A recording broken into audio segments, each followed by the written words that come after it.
Esto es Medidas de Prevención de IACS en Pacientes Quemados, un podcast original de la Sociedad Argentina de Infectología. Episodio 2. Medidas generales en la atención de pacientes quemados. Segundo episodio de las medidas de prevención de IACS en pacientes quemados. Estamos con la doctora Alejandra Biglia y con el doctor Ángel Kolke. Alejandra, Ángel, ya hemos visto todo lo que teníamos que saber para llegar al desarrollo de los siguientes episodios. Ahora hablemos de estas medidas generales en la atención de pacientes quemados. ¿Qué es lo que tenemos que saber al respecto? Como primera parte, y algo que ya lo hablamos en el podcast pasado, es que la idea de esto es realizar una prevención de las infecciones asociadas a la atención sanitaria dentro de estos pacientes quemados que son especiales. Que dijimos que estos pacientes, por sus características, tienen un mayor mortalidad y habitualmente esto provoca distintos tipos de complicaciones, como por ejemplo mayor estadia hospitalaria, mayor uso de antimicrobiano, y aumenta también la probabilidad de tener infecciones asociadas a la atención sanitaria. Entonces, cuando hablamos de medidas generales, vamos a hablar de algo que nos encanta decir, que siempre lo básico o volver a lo básico es bueno. Y vamos a hablar de una de las primeras medidas de prevención, que es la higiene de mano. Y en esto, Ale, sabemos que es importante la higiene de mano como una práctica para atención en todos los pacientes, ¿sí? Y que para ello tenemos que usar soluciones alcohólicas, ¿sí? Y también la higiene con agua y jabón. Entonces, ¿en qué momento vamos a usarlo? Siempre que se atienda al paciente. Es una de las precauciones estándar en la utilización. Se hace en todos los pacientes. Y acá tiene una vital importancia porque los pacientes tienen la barrera cutánea alterada. Entonces, es fundamental esto. Sí, aparte decimos así en un lenguaje cotidiano que estos pacientes son húmedos, o sea, tienen sangre, tienen secreciones, tienen heridas abiertas que por más que estén vendadas, obviamente están expuestas. La piel es el órgano que nos comunica con el medio. Entonces, si esa piel, ese medio está roto, es fundamental antes de tocar un paciente, antes de hacerle cualquier tipo de procedimiento y después de haberle realizado un procedimiento, hacer higiene de manos, lavarnos las manos. Y recordar algo que es fundamental: el uso de guantes no debe sustituir al lavado de manos. Y fundamentalmente en estos pacientes que son húmedos y que a su vez están inmunocomprometidos. Claro, y ahí nos lleva, como decimos, a respetar los 5 momentos de higiene de mano propuestos por la OMS y también a la utilización de los métodos más comunes para higiene de mano. Pero no son los únicos. También tenemos que implementar métodos de barrera. Y dentro de estos métodos de barrera vamos a tratar de hacer una comparación y poder sacar tal vez las cosas especiales que se tienen que hacer con los pacientes quemados o no tan especiales. Y en esto vamos a hablar del equipo de protección, Ale, como respecto al barbijo quirúrgico, a los guantes, camisolín, la protección ocular, cuándo usar gorro y cuándo usar botas. Bueno, lo que más me interesa es, por ejemplo, pregunta muy común: para atender un quemado, ¿siempre me tengo que poner un camisolín estéril? ¿Cuál sería la respuesta, Ángel? No, camisolín limpio. Exactamente. Con un camisolín, si me lavé las manos, si me pongo un camisolín limpio, ya en mi EPP voy para adelante. ¿Cuándo me voy a poner la protección ocular? ¿Cada vez que le voy a tomar la temperatura al paciente? No, por eso decimos que es tan importante venir a las bases, porque esas son las bases de las precauciones estándar. Cuando vamos a tener riesgo de salpicadura, tenemos que cuidar nuestras mucosas.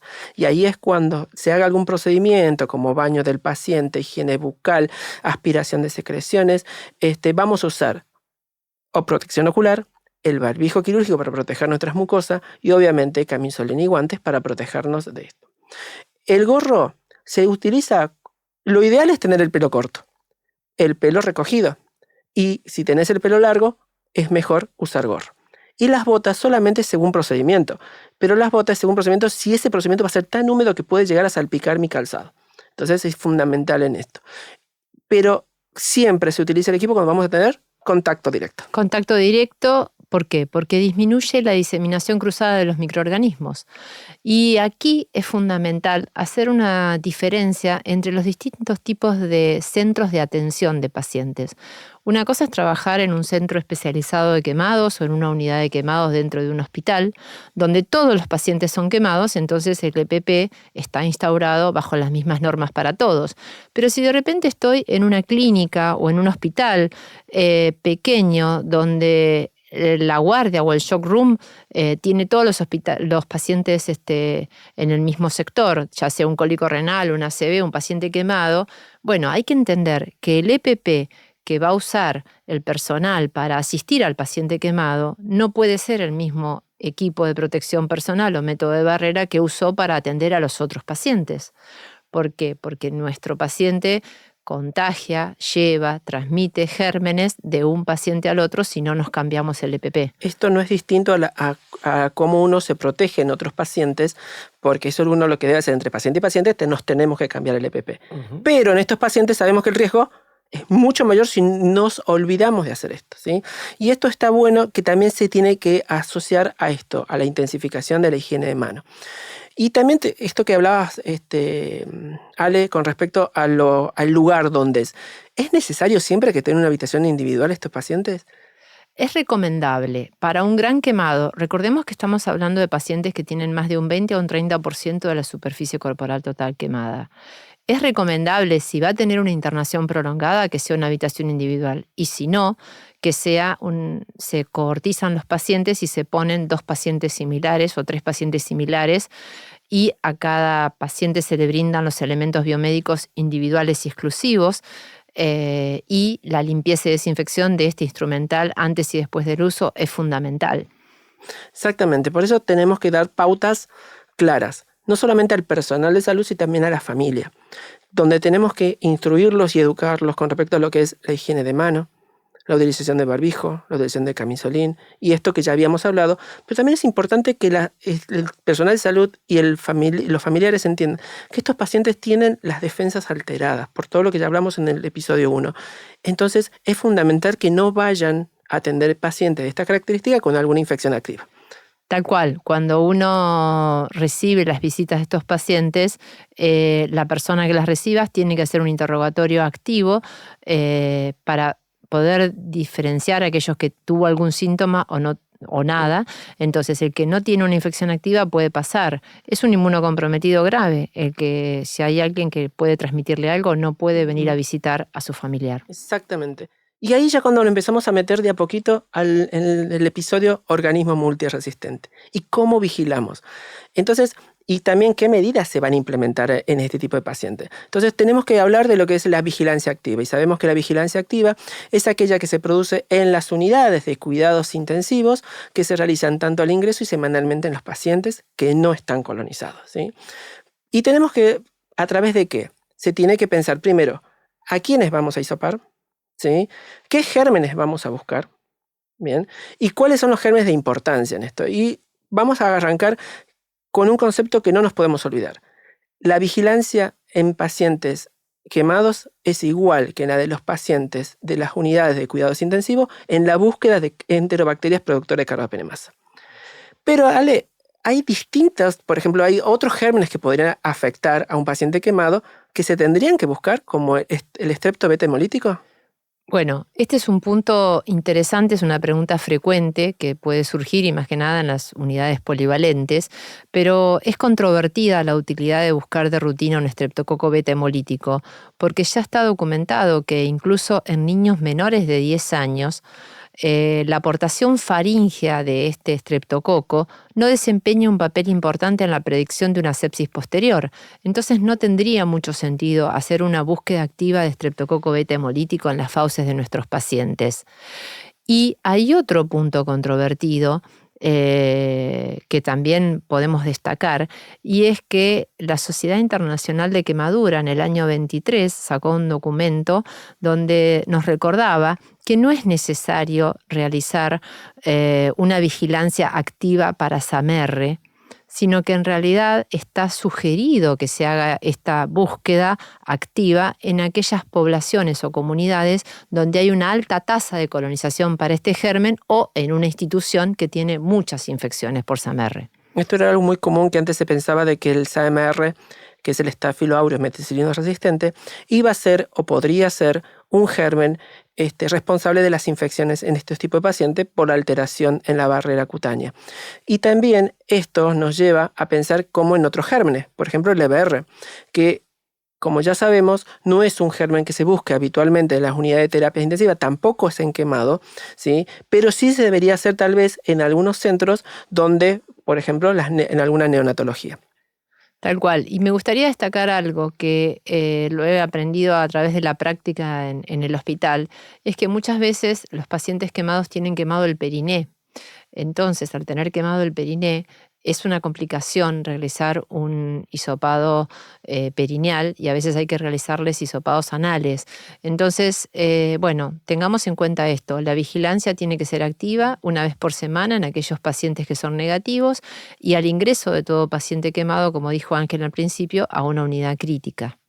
Bien, y de ahí obviamente nos desprende de cuáles son los pacientes que van a recibir estar con aislamiento de contacto. Obviamente los pacientes con gérmenes multiresistentes, particularmente las enterobacterias productoras de carbapenemasa, ¿sí? El resto no requiere medidas de aislamiento, ¿bien? Y después están los pacientes que van a tener grandes quemaduras donde tenemos que intensificar las medidas de protección, de barrera, que son en los grandes quemados, en los niños, adultos y niños con más de un 20 o 30%.